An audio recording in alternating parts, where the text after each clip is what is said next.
Andhra Pradesh cooperative central banks employees association 14వ మహాసభల నిమిత్తం మీడియా ముఖ్యంగా దాని యొక్క ప్రాముఖ్యతను తెలియజేయాల ఉద్దేశంతోనే ప్రెస్ మీట్ ఏర్పాటు చేయడం జరిగింది.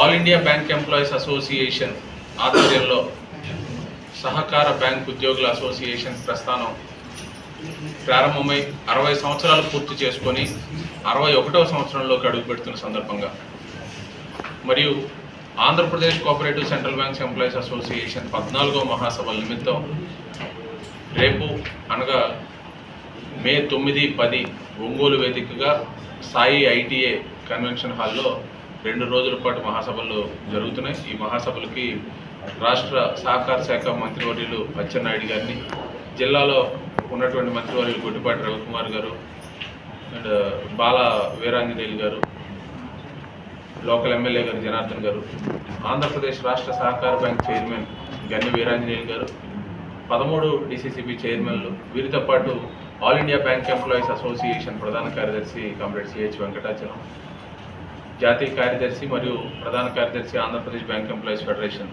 బిఎస్ రాంబాబు గారు, వీళ్ళందరూ కూడా హాజరవడం జరుగుతుంది. ఈ మహాసభల ముఖ్య ఉద్దేశం, తీసుకోబోయే నిర్ణయాలు, సహకార బ్యాంకింగ్ రంగం అనేక ఒడిదుడుకుల్ని ఎదుర్కొంటూ వస్తుంది. 2008వ సంవత్సరంలో వైద్యనాథన్ రివైవల్ ప్యాకేజ్ వచ్చిన తర్వాత కేంద్ర ప్రభుత్వం నుంచి అప్పటి వరకు ఇబ్బందుల్లో ఉన్న సహకార సంఘాలు, సహకార బ్యాంకులు అన్నీ కూడా ఆర్థికంగా పరిపుష్టిని సాధించి లాభాల పాట ప్రయాణించడం జరుగుతుంది. కానీ ఇప్పుడు జరుగుతున్నటువంటి కొన్ని సంవత్సరాలుగా జరుగుతున్న ఇబ్బందుల కారణంగా మళ్ళీ ఒక తిరోగమన పరిస్థితి ఏర్పడే అవకాశం ఉందేమో అనే ఒక భయం కూడా ఉంది సహకార వ్యవస్థ.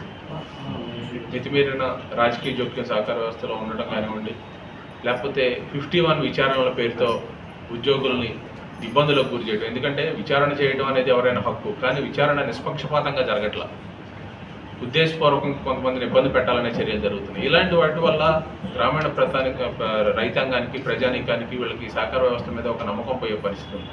ఇలాంటి పరిస్థితుల్లో వీటన్నిటి మీద కూలంకుషంగా చర్చించి ఒక నిష్పక్షపాతంగా విచారణ చేసే సంస్థల ద్వారా మాత్రమే సహకార బ్యాంకులు, సహకార సంఘాలలో విచారణలు చేపట్టాలని, క్యాపిటల్ అసిస్టెన్స్ని, ఎందుకంటే రైతాంగానికి సేవలు అందించడం జరుగుతుంది. కేంద్ర ప్రభుత్వం ఏదైనా ఒక బ్యాంక్ ఇబ్బందుల్లో ఉంది అంటే వెంటనే దానికి ఆర్థిక సహాయం అందించడమో లేకపోతే తీసుకెళ్లి వేరే బ్యాంకులో మెర్జ్ చేయడమో జరుగుతుంది. ధనలక్ష్మి బ్యాంకు, ఎస్ బ్యాంకు, ఇవన్నీ మీకు ఎగ్జాంపుల్. కానీ రైతాంగమే ప్రధానంగా మేము పనిచేస్తున్నాం అని చెప్పే ప్రభుత్వాలు, సహకార సంఘాలు, సహకార బ్యాంకులు అనేక ఆర్థిక ఇబ్బందులకు గురవుతున్నా సరే క్యాపిటల్ అసిస్టెన్స్ ఇచ్చే విషయంలో మాత్రం మీమాంసలు లెక్కబెట్టడం జరుగుతుంది.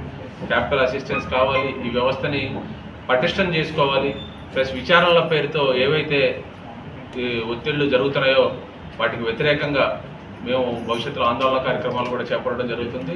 ఒక సరైన నిర్ణయం తీసుకొని జ్యుడిషియల్ అథారిటీ ద్వారా ఒక నిష్పక్షపాతంగా ఉండేటువంటి ఎంక్వైరీలు చేపట్టాలని కూడా మేము ఈ మహాసభల ద్వారా తెలియజేస్తూ, ముఖ్యంగా 40 సంవత్సరాలుగా సహకార బ్యాంకింగ్ రంగంలో 2 అంచెల విధానం ప్రవేశపెట్టాలి.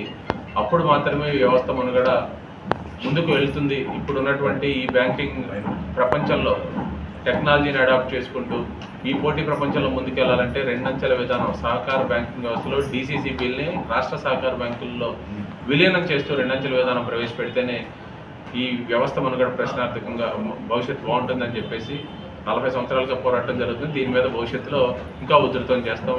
ఇలాంటి అంశాలపై రాబోయే 2 రోజుల మహాసభల్లో విరివిగా చర్చించి రెజల్యూషన్స్ తీసుకొని రాష్ట్ర కేంద్ర ప్రభుత్వాలకు కూడా తెలియజేయడం జరుగుతుంది.